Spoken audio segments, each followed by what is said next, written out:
una sa lahat, Tao. nagulantang ang ilang residente nang tumambad ang wala ng buhay na ginang na ito sa ilalim ng tulay sa Compostela, Cebu. Sa gitna ng rumaragasang tubig, sumabit ang kamay nito sa isang tali. Hirap ang mga residente na kunin ang bangkay sa tindi ng agos. Nagtulong-tulong na ang ilang lalaki para buhatin ang babae. Paano nga ba siya napadpad dyan? Ang detalye, maya-maya lang. Narito iba pang malalaking balita sa Frontline. Viral video, sinubok ng security screening officer ng NAIA. Hindi raw ang nawawalang pera ng isang pasahero kundi chocolate. Pero duda naman dyan ng mga otoridad. Mukhang may kasabwat pangaraw sa pagnanakaw ang officer. Ilang tumiwalag na miyembro ng umano'y kulto sa Surigao del Norte. Isiniwalat ang pang-aabuso ng Socorro Bayanihan Services Incorporated. Sinagot yan ng lider ng grupo. Mahigit 100 Pinoy na biktima ng human trafficking nasagip sa Sulu. Sa pilitan daw silang pinagtatrabaho at pinagsasyabu. NTF-ELCAC bumuelta sa dalawang environmental activists na nagsabing dinukot sila ng militar. Bibigyan ko ng Best Actor Award itong mga ito, pang FAMAS. Habang ang isang mambabatas naiyak sa sinapit ng mga aktivista. Buhay at kamatayan ang nangyayari sa mga mamamayan natin. Huwag naman kayong ganyan. Pag-certify as urgent sa panukalang 2024 budget na kine-question pa ang confidential funds, inalmahan ng oposisyon. Vice President Sara Duterte na nasa South Korea nanawagang maging maingat sa paggamit ng artificial intelligence sa education. Pagtaya sa loto, gagawin ng online. Baka naman makalusot dyan ang mga menor de edad. At sana all. Bigating premyong napanalunan ng isang OFW sa Dubai. Kaya na raw siyang buhayin kahit hindi magtrabaho ng ilang taon.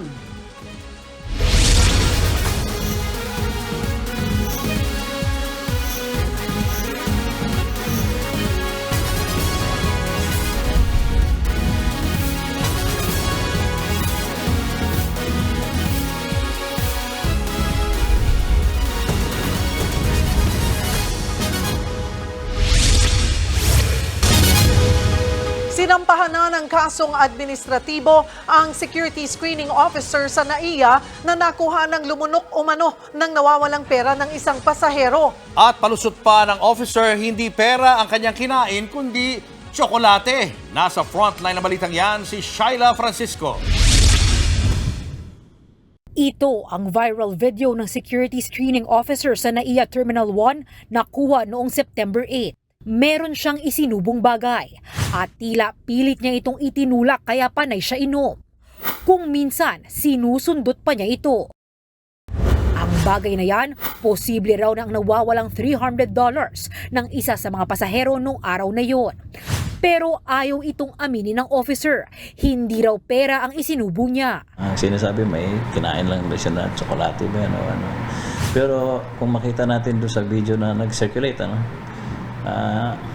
hindi naman ganun normal na pagkain ng mayroon pang tayong nakita, tinutulak-tulak niya gano'n. Isa po yun sa aming procedure na hindi po pwedeng kumain sa aming checkpoint.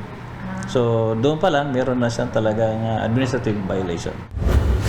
Kung chocolate daw palang isinubo niya, ang hindi pa masagot-sagot na tanong, nasaan ang nawawalang $300? Hindi raw kumbinsido ang Office for Transportation Security o OTS na chocolate ang kinain. Base sa investigasyon, posibleng nakuha ang pera nang magdesisyong magsagawa ng manual inspection sa hand carry baggage ng pasahero. Mismo ang babaeng officer ang nag-inspeksyon noon. Pagkatapos ay nagreklamo ng isang Chinese na pasahero. Mabilis lang ganyan ang inspection habang nagrereklamo yung Chinese passenger. Umalis siya habang kinakausap sila nung gumilid lang siya ng konti at siguro she is not aware na meron siyang isang camera na nakaharap siya.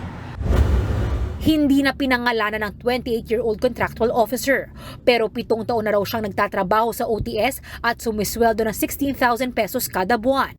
Nanindigan siyang hindi siya nagnakaw. Wala nga raw nakuha sa kanya ng kapkapan ng mga otoridad. Pero duda ng OTS, posibleng kasabot niya ang supervisor na nagbigay ng tubig at ang x-ray operator na siyang nag-utos na manual inspeksyonin ang bagahe. Naka-preventive suspension na sila. Naisampa na ang kasong administratibo, partikular ang grave misconduct, at inihahanda naman ang kasong kriminal. We will also aggressively pursue the filing of the criminal case. So, tinitingnan namin na yung complaint sheet na pinilapan niya would suffice. Gumagawa sila ng paraan para makipag-ugnayan doon sa Chinese national. Sinubukan naming humingi ng mas mahabang kuha ng video para malaman ang nangyari bago at pagkatapos ng pagsubo. Pero hindi muna nagbigay ng kopya ang OTS. Kung tutuusin, hindi na bago ang mga pagnanakaw ng ilang tauhan ng NAIA sa mga pasahero. Gaya na lang noong Pebrero, na video ng ilang Thai tourists na pagnanakaw sa kanila ng ilang NAIA personnel.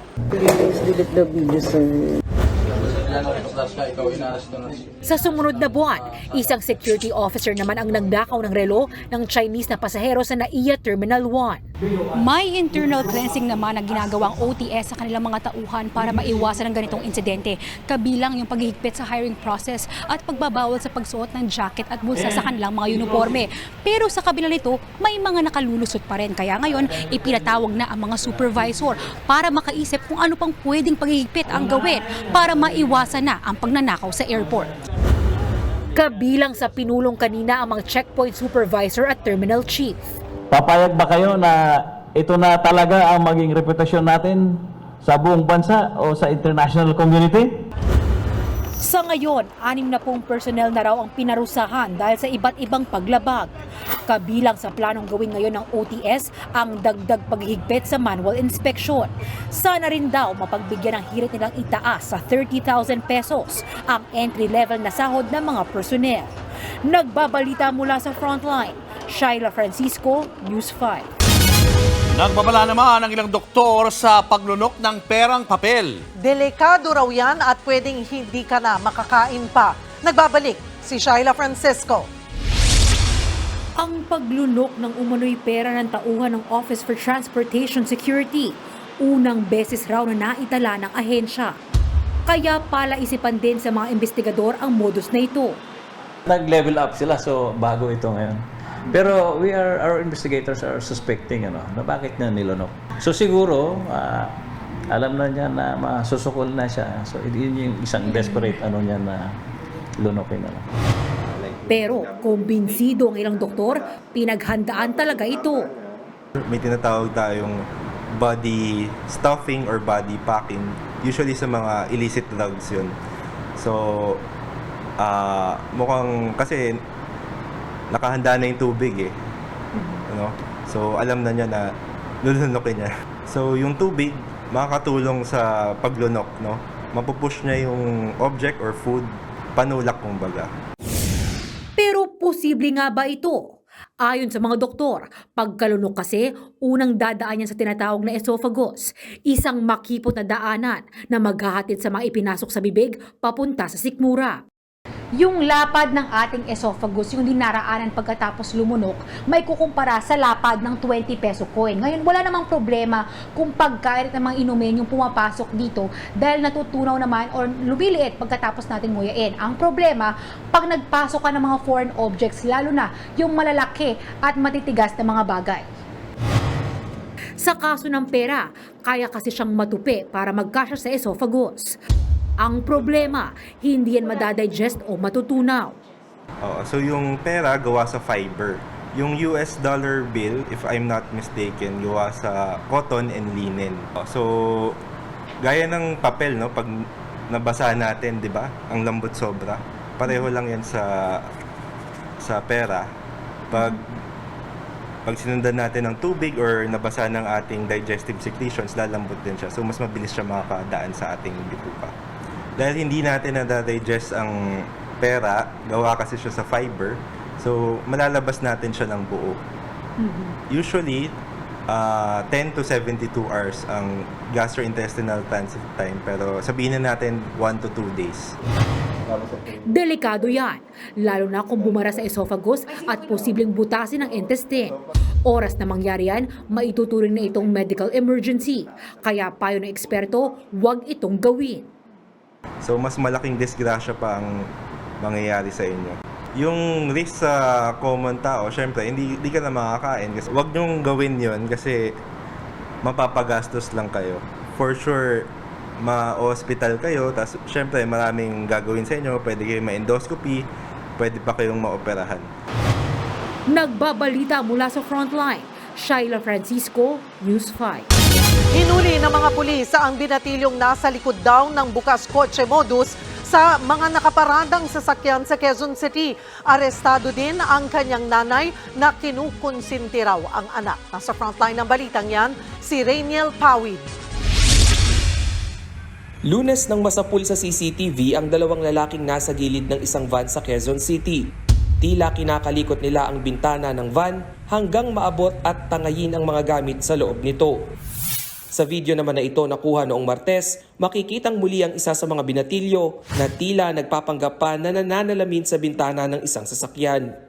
Maya-maya ay mabubuksan niya na ang pinto nito at tila may kinuha bago tuluyang umalis. Pasama ka na lang. Sa isang follow-up operation na dakipang 15 anyos na binatilyong sangkot umano sa parehong insidente ng pagnanakaw. Naglalaba pa siya ng hulihin ng mga operatiba sa Kulyat kahapon.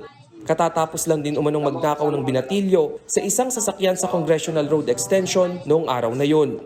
Itong complainant, magbubukas ng tindahan niya madaling araw at iniwan niyang nakabukas saglit yung sasakyan niya na nakapark sa tapat ng tindahan niya.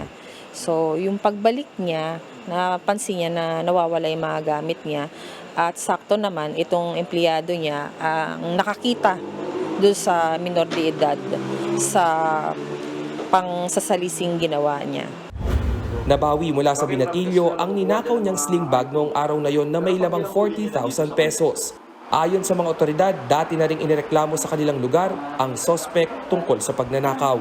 Sa investigasyon, lumalabas na hindi bababa sa 3 beses nang nahuli ang sospek dahil sa pagnanakaw. Pero dahil menor de edad, nakakalaya lang din siya at pinagpapatuloy ang iligal na gawain ng pagnanakaw. Mga nakaparadang sasakyan daw talaga ang pinupuntirya ng sospek. Pag naiiwanang nakabukas yung kotse sa tapat ng tindahan nila o bahay nila, sasalisihan niya at kukunin yung mga gamit. Bukod sa binatilyo, inaresto rin ang kanyang ina. Giit naman ng nanay, hindi niya kinukonsinti ang anak. Nga po, ang alam-alam. Alam niyo po ba yung illegal na gawain na ginagawa ng anak ninyo? Hindi po. Mahaharap ang binatilyo sa reklamong theft at nakatakdang i-turnover sa Social Services Department. Habang ang ina naman ay haharapin ang asuntong paglabag sa anti-fencing law. Nagbabalita mula sa Frontline, Rainiel Pawid, News 5. Nagliyab ang isang sasakyan sa intersection ng Danghari at Molino Road sa Bacoor, Cavite kagabi. Sa kuha ng isang motorista, kita ang pagbalot ng usok sa kalye habang nasusunog ang harapan ng kotse. Ilang saglit pa, tuluyang nilamon ng apoy ang sasakyan. Ayon sa ilang nakakita, hindi rin kinaya ng fire extinguisher ang apoy. Pero naapula naman ito ng mga responding bombero. Maswerte naman at nakalabas ang driver. Inaalam pa ang sanhi ng sunog. Naaresto na ang notorious na riding in tandem na sangkot sa serye ng mga nakawan sa Ermita, Maynila. Mga foreigner daw ang madalas na pinupuntirya. Nasa frontline ng balitang yan, si Dave Abuel. Tumatawid lang sa kalye ang lalaki at babaeng ito sa Ermita, Maynila nang bigla na lang sumulpot ang riding in tandem at hinablot ang bag ng lalaki. Sa tindi ng paghatak, gumulong at nakaladkad pa ang biktima sa kalsada. Sa isa pang video, kita naman ang pag-aligid ng mga nakamotorsiklong yan sa mga naglalakad sa gilid ng kalsada. Maya-maya'y nilapitan nila ang isa sa mga naglalakad, mabilis ang kinuha ang bag, sabay harurot palayo. Sa mataong kalsada namang ito, umatake rin sa mga naglalakad ng mga snatcher. Pero bigo sila makuha ang bag nang mahulog ito pagkahila. Nangyari ang serye ng nakawang yan ngayong buwan lang. Hanggang sa madakip kahapon sa isang follow-up operation ang nasa likod umano ng pagnanakaw na sina Chris Jefferson Sevilla, 24 na taong gulang at kasama niyang minor de edad. Binantayan na namin sila ng ibang nakasibilyan, halo na. Tinrabaho na namin to. Then, na-corner namin sila nung natabihan na sila, tinabihan na sila ng operatiba natin.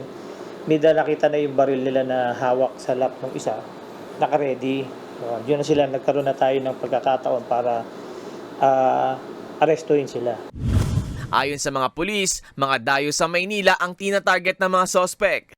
Ang kanilang modus, mag-aantay sila ng paumaga, yung pasara na yung bar.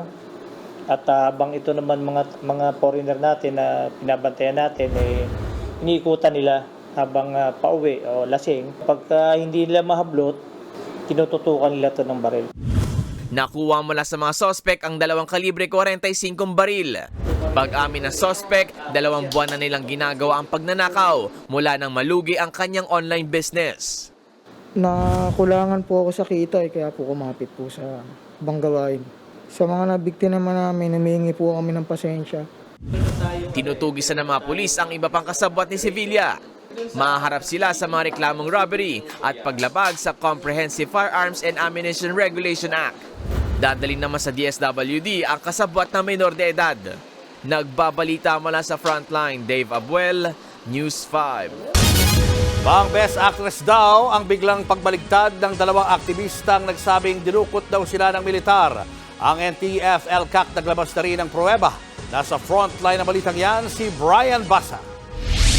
Bibigyan ko ng Best Actor Awards itong mga ito, pang FAMAS. Ito agad ang bungad ni NTF-ELCAC spokesperson Joel C. Edco sa presscon kanina. Kasunod yan ng bigla ang pagbaliktad ng salaysay ng mga environmental activists na sina Junila Castro at Jed Tamano nitong Martes. Ayon kay Edco, tila nalinlang sila ng dalawa.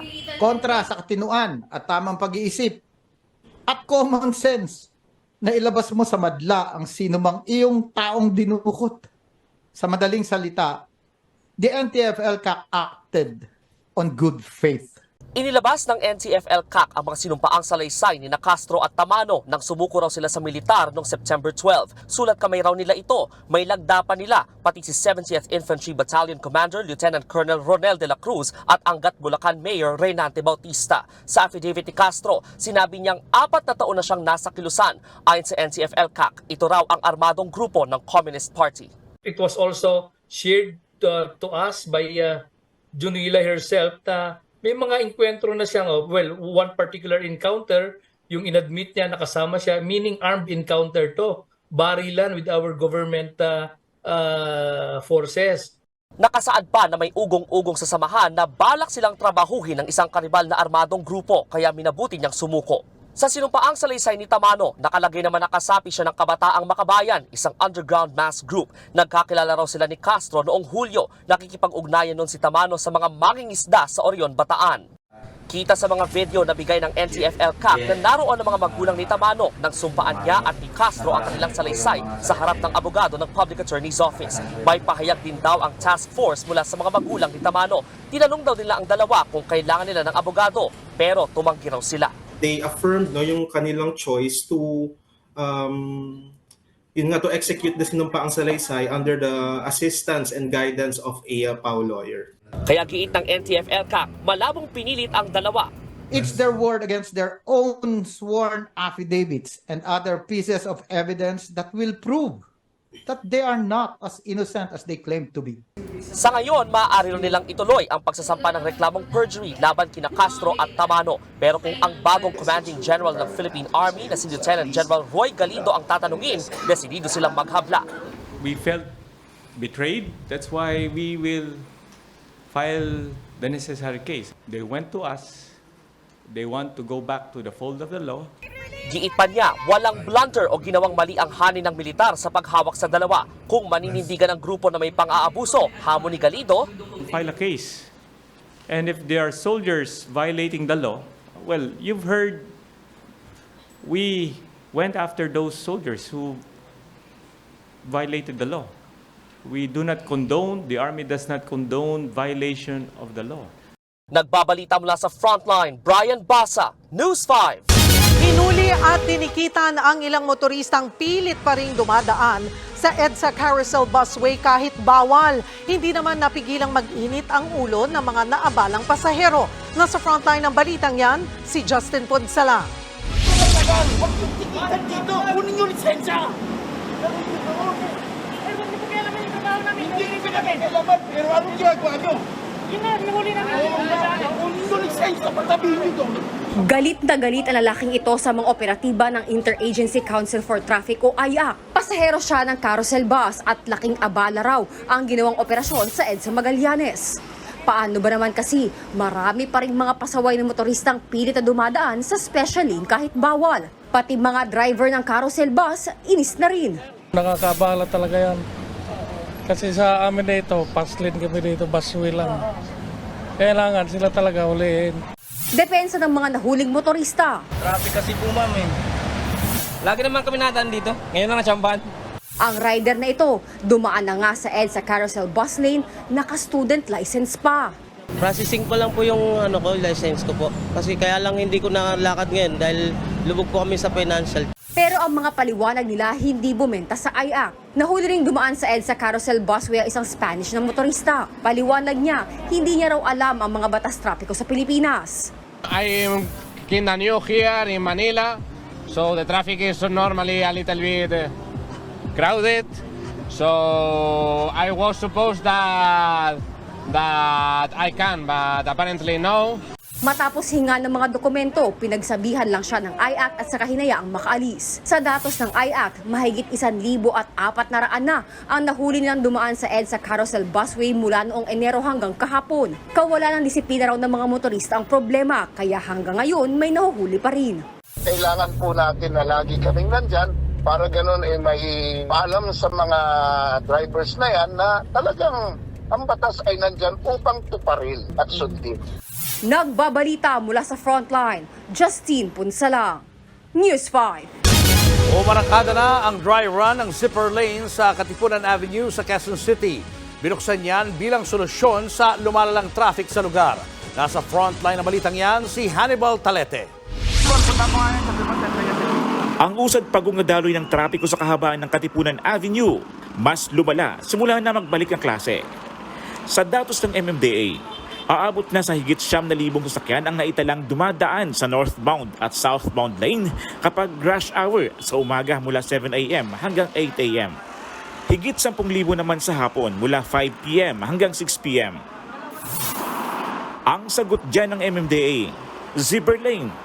Kanina, sinimulan na ang dry run sa Katipunan Avenue para sa mga sasakyang pa-northbound. Magsisimula ang zipper lane sa Center Island malapit sa Gate 2 ng Ateneo de Manila University. Magtatapos ito sa intersection sa tapat ng Gate 3 ng Ateneo. Bukas ito mula alas 6:30 hanggang alas 8 ng umaga, Lunes hanggang Biyernes, maliban lang kung holiday. Mga sasakyan lang na patungong Miriam College, CP Garcia at mga lugar na lagpas doon ang maaaring gumamit ng zipper lane. Hindi papayagan ng mga sasakyan na kakanan sa Gate 3 ng Ateneo. Bilang gabay ng mga motorista, naglatag ng mga plastic cone sa southbound lane. May mga karatula rin. Tumutulong din sa pagmamando ng traffic ang mga tauhan ng Metro Manila Development Authority at Traffic and Transport Management Development ng Quezon City. Pag-coordinate muna tayo sa MMDA, sa Ateneo Admin, sa Miriam, and heavy kasi, sobrang heavy ang traffic dito sa Katipunan, particularly dito sa harapan ng mga eskwelahan. So yung galing ng southbound ng Katipunan towards north. Ang taxi driver na si Florante, ikinatuwa ang paglalagay ng zipper lane.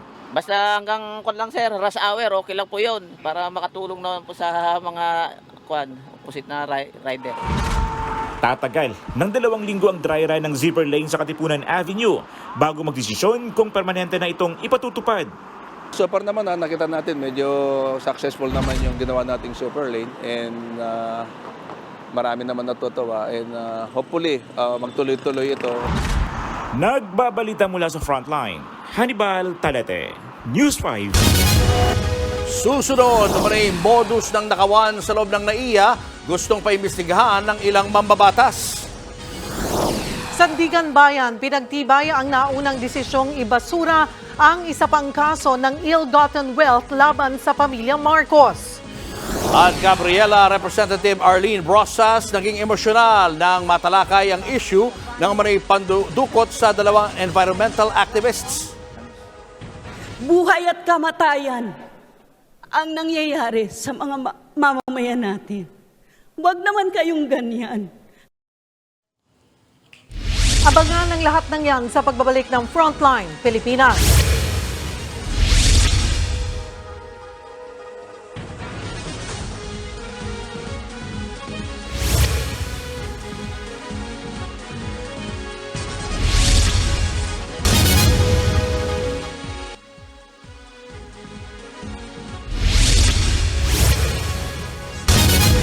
Pare-parehong dismayado ang Department of Transportation at ilang senador sa panibagong kaso ng pagnanakaw ng isang security personnel sa NAIA.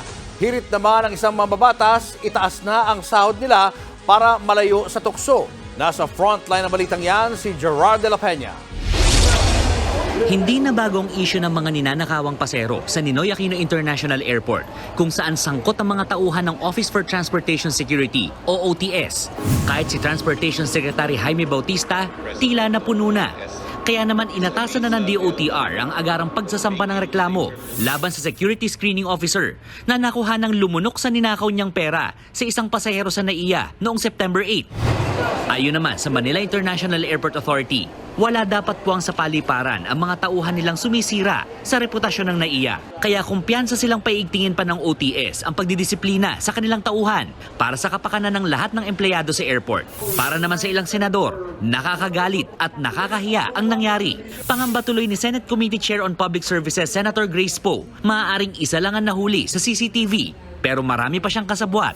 Bagay na sinigundahan din ni Senator Ronald Bato de la Rosa na naniniwalang modus operandi na sa NAIA ang nangyari. Kaya dapat daw gumawa ng mas malalimang investigasyon ng OTS at DOTR. Turismo naman ang inaalala ni Senate Majority Leader Joel Villanueva. Tanong tuloy niya, paano raw makukumbinsi ang mga turista sa bagong slogan na Love the Philippines kung may banta agad sa seguridad sa NAIA? Para naman kay Senator JV Ejercito, isa lang ang solusyon sa talamak na katiwalian sa paliparan. Panahon na raw kasing itaas ang sahod at benepisyo ng mga empleyado para hindi sila matukso sa katiwalian. We are reviewing it already so that we can improve their compensation and benefits. OTS Act, no, para matingnan natin so that the OTS employees will receive a compensation that will be decent enough so that they will not be tempted or to do any of this modus operandi anymore, no? Nagbabalita mula sa Frontline, Gerard de la Peña, News 5. Not guilty plea ang inihain ng 6 na suspect sa kaso ng mga nawawalang sabungero. Kanina kumpletong humarap sa Manila Regional Trial Court Branch 40 sina Julie Patidongan, Carlos Zabala, Virgilio Bayom, Roberto Matiliano Jr., John Ree Consolacion at Glear Codilla.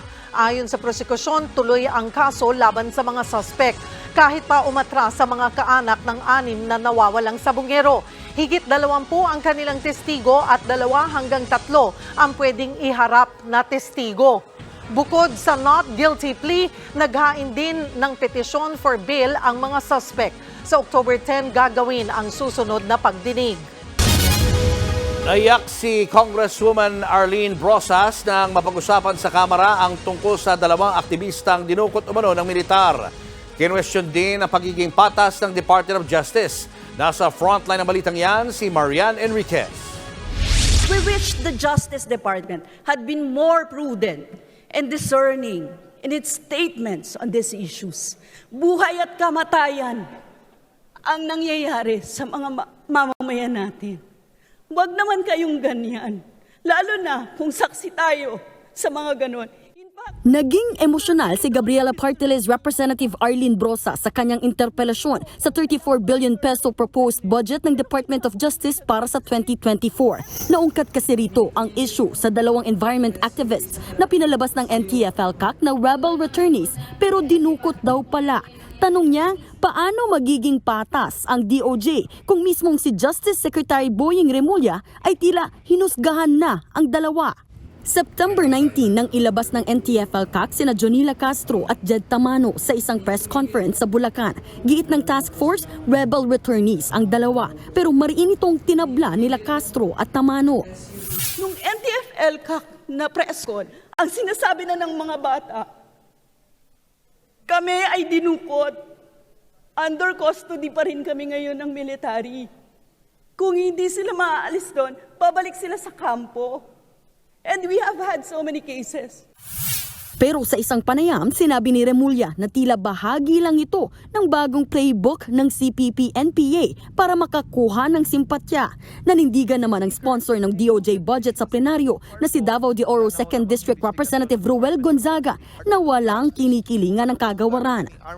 Ang importante, ang trabaho ng DOJ is to protect those complainants, yung mga biktima ng kaso. Hindi pwede maging partial si DOJ dyan. Kasi yung trabaho ni DOJ is to protect the victims of crimes. Pero ayon kay Brosas, napakarami ng kaso ng mga desaparecidos o mga militanteng bigla na lang nawawala na hindi pa rin nalulutas. Tulad na lang sa kaso ng mga estudyanteng sina Sherlyn Cadapan at Karen Empeño na dinampot ng militar noong 2006. Bagamat nahatulan at nakulong si dating AFP General Jovito Palparan, hindi pa rin natatagpuan ang dalawang babae hanggang ngayon. We have 72 cases of desaparecidos, Madam Speaker. So Madam Speaker, hindi natin ito mariresolve ng mga pagsagot na we will be impartial, etc., etc. Anong hustisya meron tayo dito, Madam Speaker, kung ganito? Sa puntong ito, hindi na tinantanan ni Brosas ang DOJ sa paghingi ng garantiya ng pagiging patas nito. Ang tanong ko kasi kanina ay paano po ma-assure ang impartiality ng DOJ on the investigation to be conducted, no?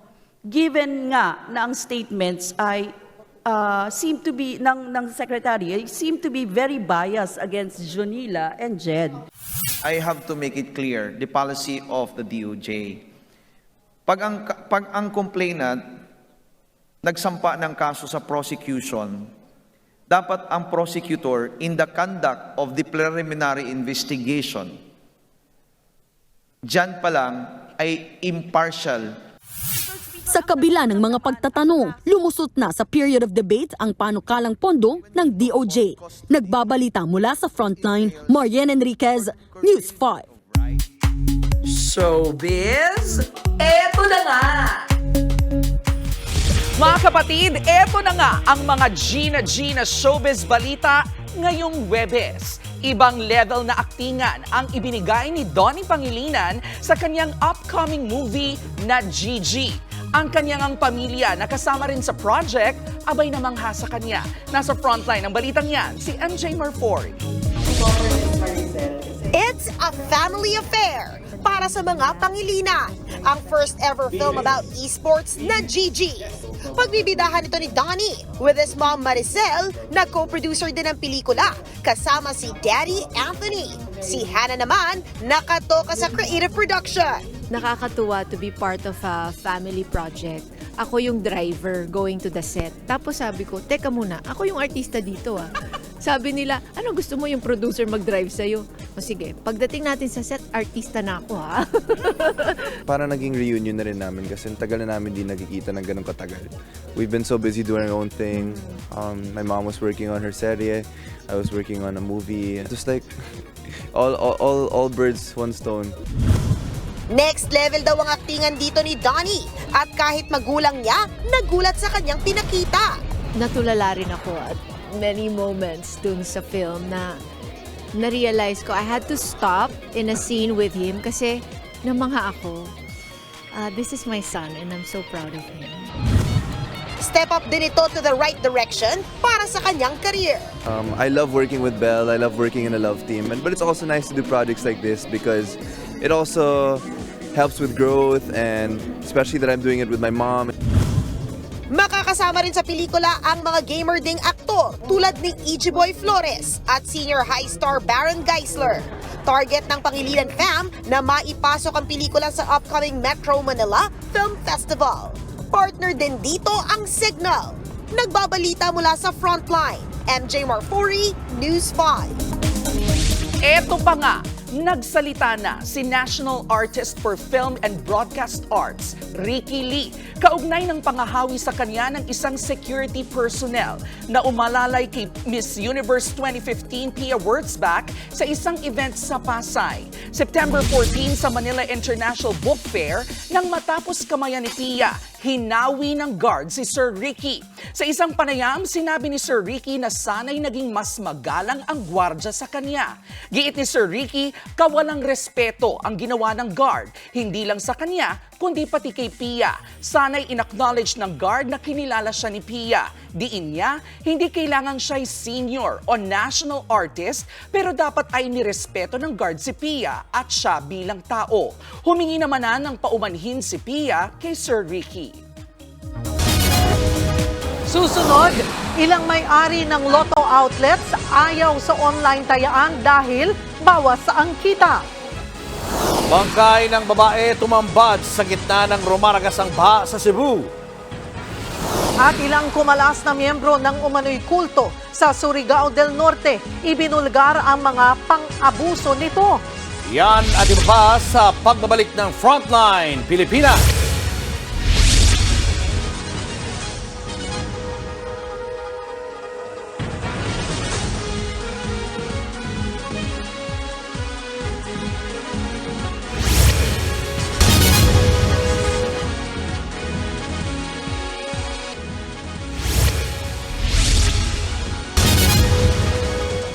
Binabalak ng gawing online ang pagtaya sa loto. Pero ang mga may-ari ng Lotto outlets umaalma dahil bawas kita yan sa kanila. Nasa frontline ng balitang yan, si Laila Pangilinan. Sa panahon ngayon na puro na may smartphones, madali na ang kumunik, mamili at pati na magbayad. Kaya ang Philippine Charity Sweepstakes Office o PCSO naisipan na ring dalhin online ang loto. Umusbong ang ideya ng magbalik tanaw ang PCSO sa pinagdaanan ng mga loto outlet noong pandemya. Bagsak ang negosyo dahil sa lockdown, dahil hindi naman lahat nakakalabas para tumaya. Bumagsak po ng gusto ang benta ng lottery kahit bagamat marami may gusto hong tumaya. Dahil wala po kaming alternative but the traditional way sa stores, no, sa mga outlet namin. Kaya para sabayan ang new normal, literal na at your fingertips na lang ang pagtaya sa pamamagitan ng electronic lottery o e-lotto. Ang e-lotto, we think will really boost the income of PCSO, more money for charity and of course for taxes. We're looking at conservatively siguro mga in a year mga 4 billion siguro. So additional siguro for next year we might generate additional 4 billion. That is being very very conservative. Hindi gaya ng lotto outlets na may operating hours, 24/7. Pwedeng tumaya sa e-lotto. Target ng PCSO na i-roll out ang web application nito sa Oktubre at mag-full blast na sa Nobyembre. Pero ang malaking tanong, safe at hindi naman kaya madadaya yan? Pinakamahirap dito KYC. Baka tumayaho yung unggoy, yun yung sinasabi sa amin eh. Hindi, totoo yan. At may magpapataya talaga. We are preparing for that. The ICT is involved. We have consulted them, no? Saka there will be a third-party consultant na experts namin. Sinisiguro din ng PCSO na gaya sa mga outlet, hindi pa rin daw makakalusot sa pagtaya sa e-lotto ang mga menor de edad. We will really have to go through the KYC namin. Manually, we'll have to go through all of this kasi yan talaga ang issue rito eh. We will try our best na manually ma-screen ito hanggat maaari. Sasakyan naman kaya yan ng mga parokyano ng loto. Pabor din sa mga katulad ko, iwas na sa mga tulad nga, hindi pa naman tayo sigurado sa COVID. Anytime pwede kang tumaya. Except din kung wala kang load, wala, hindi ka rin makataya. Kasi offline, hindi ka makapasok. Mas better yung naka-direct ka sa outlet. Aminado naman ang ilang lotto dealer na nagulat sila sa planong rollout ng e-lotto. Pangamba kasi nila, may kahati na sila sa kita. Maapektuhan yung kagaya namin kasi nauuso ngayon puro online. sigurado maapektuhan yung sales namin. Ayon naman sa PCSO, walang dapat ikapangamba ang mga lotto outlet operator dahil ang target akitin ng e-lotto ay yung mga hindi sanay pumila at mano-manong tumaya. Ibig sabihin, tuloy-tuloy pa rin ang tradisyonal na pagpila at pagtaya sa lotto outlets. Nagbabalita mula sa Frontline, Laila Pangilinan, News 5. Paigtingin sa Cebu City ang ordinansang nire-require ang mga kainan na isama sa menu ang pagbibenta ng half rice. At kapag lumabag dyan, pwedeng masuspinde ang business permit. Nasa frontline ng balitang yan si John Aroa. Para sa mga Pinoy, kanin is life. Kadalasang napapa-extra rice pa nga.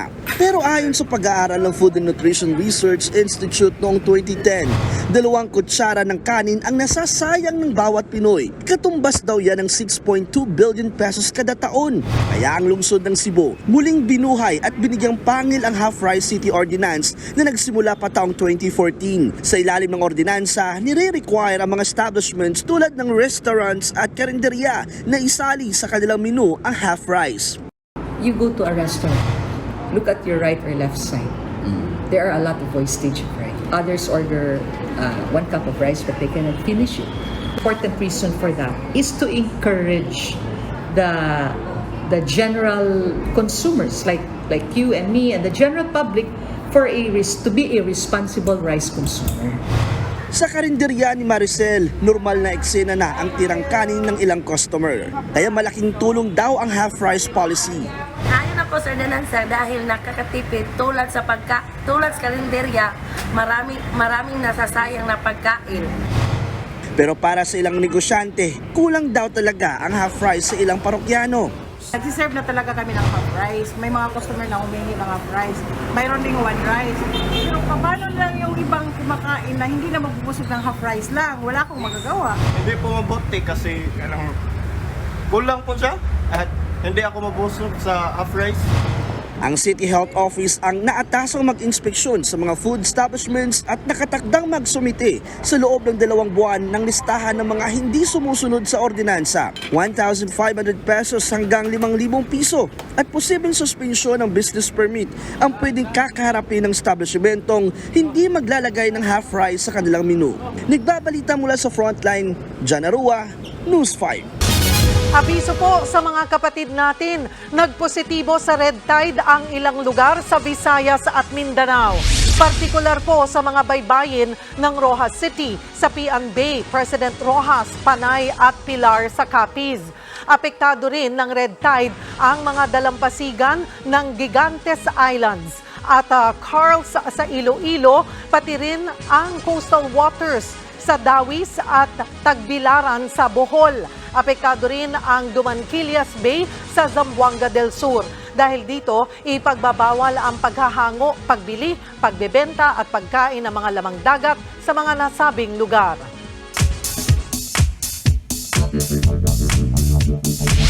Mga kapatid, pag-usapan pa natin ang isa sa mga kinakatakutan ng ating mga mangingisda, ang red tide.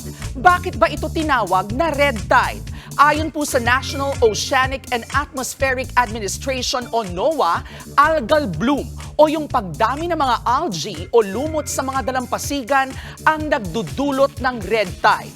Tinawag itong red tide dahil sa pagkukulay pula ng tubig sa dami ng lumot dito. Ang mga algae namang ito naglalabas ng toxic substance na kung tawagin ay saxitoxin. Nakokontaminate naman ito ang mga lamang dagat tulad ng mga shellfish. Oras na makain ng tao ang mga kontaminado ng lamang dagat, dito na pumapasok iyong tinatawag na paralytic shellfish poisoning o PSP. At gaya ng ilang uri ng lason, lubha pong nakamamatay ang PSP. Sa talanga ng Alaska Department of Environmental Conservation, ang 1 milligram ng saxitoxin maaari na pong makapatay sa isang normal adult. Kaya naman, regular po ang testing at pagsusuri ng mga otoridad sa iba't ibang mga baybayin para masigurong ligtas at walang indikasyon ng red tide sa mga ito. At tuwing may nilalabas na anunsyo tungkol dito, lagi pong pinapaalala sa publiko, huwag na po munang manguha at kumain ng mga apektadong shellfish. Isa rin pong makakatulong sa pag-iwas sa red tide ang hindi natin pagtatapon ng mga kemikal mula sa mga sakahan, factories at planta papunta sa dagat. Mga kapatid, ang ending pa rin ito para makaiwas sa peligrong hatid ng red tide ang pagsunod at pagiging responsable po nating mga tao. And always remember, ang K-alaman ay K-yamanan. K-okay. At ilang kumalas na miyembro ng umano'y kulto sa Surigao del Norte, ibinulgar ang mga pang-aabuso nito. Yan at iba pa sa pagbabalik ng Frontline Pilipinas.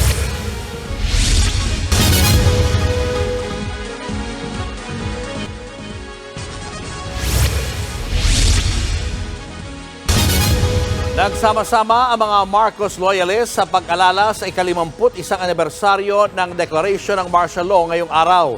Nilinaw nila ang mga anilay maling impormasyon nung panahon daw ng batas militar. Live mula sa San Juan City, nasa frontline ng balitang yan si Faith Del Mundo. Faith?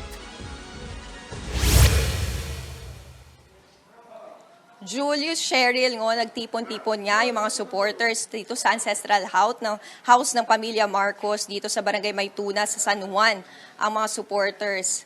At yan nga ang naganap kani-kanina lamang at natapos na rin niya ngayon.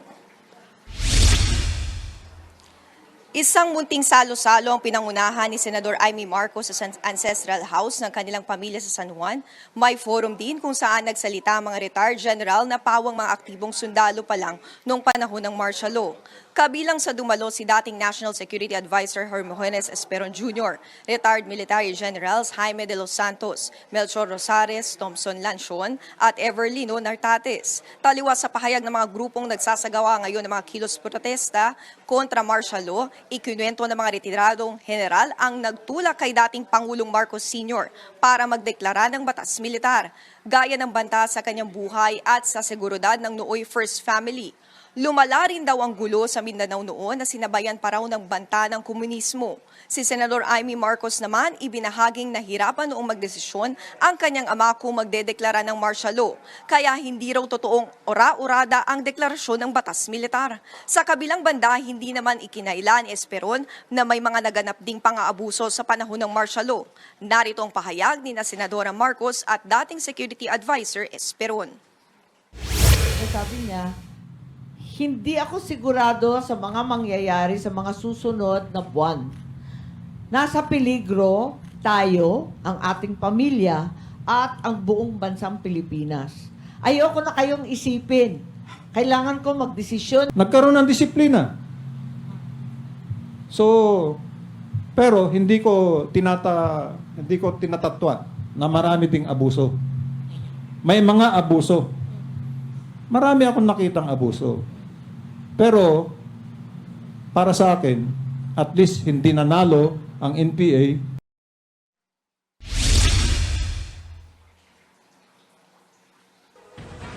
Cheryl, Julius, kakatapos nga lamang yung forum at ngayon ay nagkakaroon nga ng salo-salo. At matapos nga yun ay meron din mga pinakita mga larawan na nangyari noong panahon ng martial law. At yan lamang ang latest mula dito sa San Juan. Balik sa iyo, Julius. Maraming salamat, Faith Del Mundo. Nagtalumpati si Vice President Sara Duterte bilang keynote speaker sa isinagawang Global Education Innovation Summit sa South Korea. Sa frontline ng balitang yan, si Gary De Leon. Isa si Vice President Sara Duterte sa mga naging keynote speaker sa 2023 Global Education Innovation Summit sa Seoul, South Korea. Sa kanyang talumpati, iginiit ni VP Sara na malaki na ang pinagbago ng mukha ng edukasyon makalipas ng 2 dekada. Batid niyang malaki rin ang naging epekto ng pandemya sa pag-aaral ng mga bata. Pero nariyan ang mga makabagong teknolohiya na pwedeng gamitin ng mga estudyante. Kabilang na dyan ang artificial intelligence na bukod sa mga estudyante ay pwede ring mapakinabangan ng mga guro. Education today must now exist side by side with technology, which continues to grow at an astoundingly rapid pace. The ultimate result of all our efforts should be the molding of productive and peaceful global citizens equipped with 21st century skills, but with a heart for nation building. Pero babala ni VP Sara, hindi lahat ay dapat iasa ng mga estudyante sa teknolohiya. Mahalaga raw na magbasa at mag-aral at higit sa lahat ay maging mapanuri sa mga nababasa at nakikitang impormasyon. It is equally important to teach how to differentiate truthful information from the untrue, to know what contributes to a learner's development and what does not, and what will instill in them the correct values that will turn them into productive citizens of our respective countries. Binisita rin ni Vice President Duterte ang Filipino community sa Seoul. Sa isang panayam, sinabi ni BP na bukas ang DepEd na ituro ang mga aniyay naging economic benefits ng martial law, alinsunod sa mungkahi ng Armed Forces of the Philippines.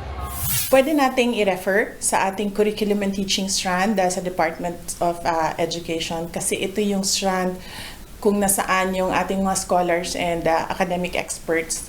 At sila yung gumagawa ng curriculum guides. Pwedeng pag-usapan ng Department of Education at Department of National Defense. Hindi naman niya nasagot ng maayos ang mga tanong tungkol sa plano ng DepEd na alisin ang pangalang Marcos sa pagtalakay sa paksa ng diktatura. Meron din silang explanation para dito. Sabi ko nga, ito yung strand ng Department of Education na nandun yung mga academics at sila yung gumagawa ng curriculum natin. Ito din yung strand ng DepEd na gumawa din ng matatag curriculum. So, hindi lang sila yon na nasa loob ng curriculum and teaching strand. At meron din silang mga consultants sa labas ng Department of Education. Muli rin niyang ipinagtanggol ang paghingi ng DepEd ng confidential funds. Nagbabalita mula sa frontline, Gary De Leon, News 5. What's up mga kapatid? Update lang sa ating Batang Gilas, makakalaban nila ang South Korea sa playoff round ng FIBA Under-16 Asian Championship 2023. Pagkatapos ng dominanteng panalo kontra Malaysia 75-52 noong Martes, pinangunahan tayo ni Kiefer Alas na nagtala ng 15 points and 13 rebounds. Ang bakbakan sa South Korea or kontra South Korea ay para sa spot sa slot sa quarterfinals. Sa volleyball naman tayo, for the first time in 49 years mga kapatid, nakasungkit ng panalo ang Philippine National Team natin sa Asian Games. Clean sweep ang ginawa nila kontra Afghanistan 25-23, 25-16 at 25-12. Nagpakitang gilas si Brian Bagunas with 16 points on 14 attacks. Magandang bounce back win ito para sa Pilipinas pagkatapos ma-sweep ng Indonesia sa kanilang opening match. Currently, 1-1 tayo at kailangan natin maisahan ang powerhouse Japan para maka-advance sa Final 12. Congrats sa ating volleyball national team at good luck sa laban ninyo kontra Japan. Nandito lang kami para sumuporta. Huwag kayo aalis, sports pa tayo mamaya. Susunod, ilang tumiwalag na miyembro ng umano'y kulto sa Surigao del Norte, ibinulgar ang mga pang-aabuso nito. At higit 100 biktima ng human trafficking nasagip sa Sulu. Marami pa kayong mga balitang dapat malaman sa pagbabalik ng Frontline Pilipinas.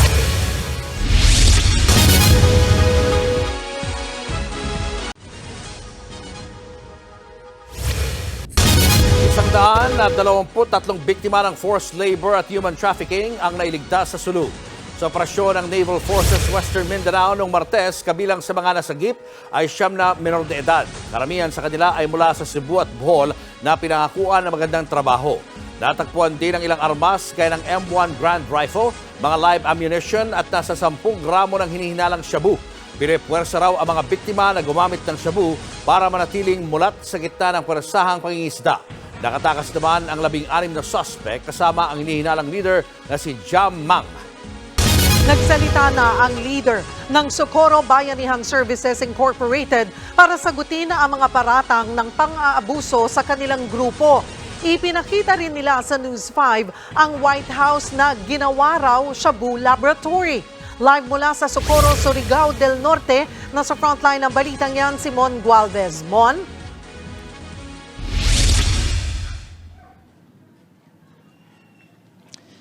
Cheryl, aabutin ng halos 2 oras mula Siargao Island bago marating yung tinatawag na Sitio Kapihan, kung sa matatagpuan naman yung grupo ng Socorro Bayanihan Services Incorporated dito sa bayan ng Socorro sa Surigao del Norte. At doon, nakausap nga natin mismo yung leader o pinuno ng grupo na si alias Senior Aguila at isa-isa niyang sinagot ang mga akusasyon laban sa kanya at sa kanilang organisasyon. Mula Siargao Island, halos 1 oras ang biyahe sa bangka para marating ang bayan ng Socorro sa Surigao del Norte. Pagdating sa bayan, tanging mga tricycle o bao-bao ang pwedeng gamitin para marating ang tinatawag nilang kapihan na nasa tuktok ng bundok. May mga bahagi ng kalsadang hindi pa sementado kaya inaabot ng mahigit 40 minuto ang biyahe. At bago makapasok sa mismong kapihan, may security munang hihingi ng mga pangalan.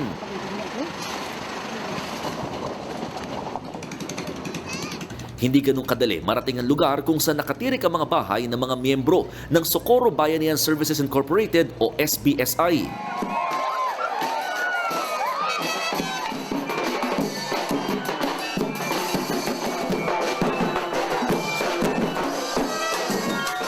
Mainit ang pagsalubong nila sa pagbisita namin. Kilala bilang civic organization ng SBSI dito sa Surigao del Norte. Pero biglang nag-ibang imahe ng isiwalat ni Senator Risa Ontiveros na pugad umano ito ng prostitusyon, illegal na droga at karahasan. Humarap sa amin ang 23 anyos na leader ng grupo na si J. Renz Kilario o kilala sa tawag na Senior Aguila. Aminado siyang nasaktan sila sa mga alegasyon. Yung sabi ni Senator Risa Ontiveros, yung mga sinabi niya is parang para sa amin, unfair naman. Kasi kahit staff lang niya, hindi naman dito pumunta. O kahit siya, ni Anino niya, hindi pumunta. Na sana pakinggan din naman yung panig ng buong komunidad rito. Para makita talaga yung buong katotohanan. Isa-isa rin niyang sinagot ang mga alegasyong pinupukol sa kanya, kabilang na ang pagtawag na kulto sa kanilang organisasyon at pagsasabing siya ang bagong Jesus o Mesiyas. Matatakot ako sa Diyos, sir, kung ganyan. Kasi may takot ako sa Diyos. May takot ako sa Diyos. Sa Kristan nga ako, sir. I am believers of God. Hindi rin totoo ang mga akusasyon na pangmomolestya o panggagahasa lalo sa mga menor de edad. Pero iginit niyang meron talagang nangyayaring early at fixed marriage sa lugar. Kasi parang nanonatong Socorro yung tradisyon na parang sa mga Chinese na may arranged marriage, early marriage.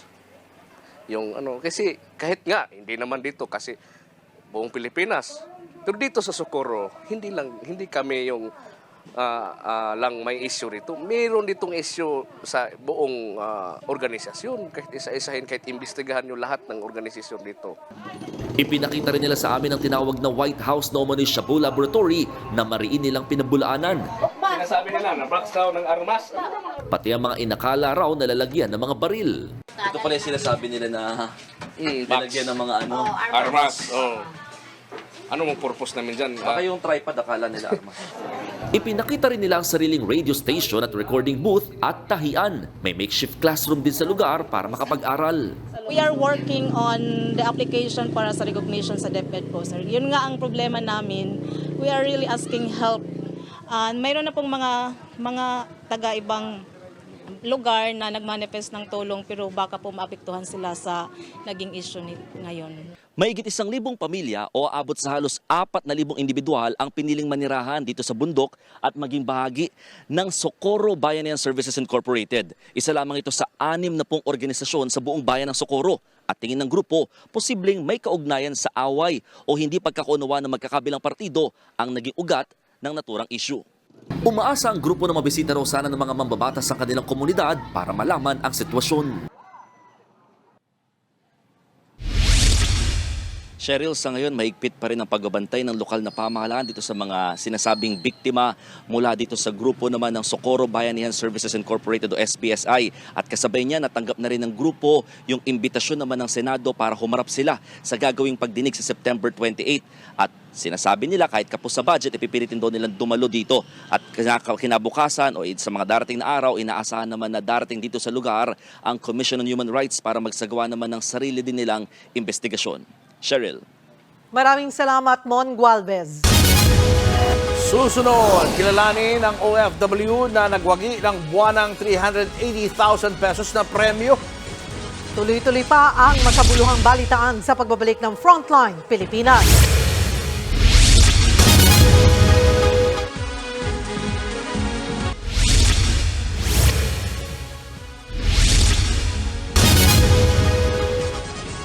Patay ang isang ginang sa Compostela, Cebu. Inanod kasi ng rumaragasang baha ang kanyang bahay. Wala ng buhay at halos lumubog na ang biktima ng matagpuan ng mga residente sa ilalim ng isang tulay. Ayon sa mga kaanak ng biktima, nakalikas na raw sana siya sa kalagitnaan ng baha. Pero may binalikan siya sa kanyang bahay. Doon na tinangay ng rumaragasang tubig ang babae. Matinding pinsala din ang iniwan ng baha sa lugar. Isang gusali ang nawasak. Nagkalat din ang mga tangke ng panindang LPG. Nagsasagawa na ng clearing operation sa lugar. Eto mga kapatid, ano po ang pinakamalaki niyong napanalunan sa isang raffle? Ikaw ba na nasubukan mo ng manalo sa Hindi raffle? ako swerte dyan. Hindi ka swerte dyan. Ikaw? Ito, ibahin mo pagkaswerte nito.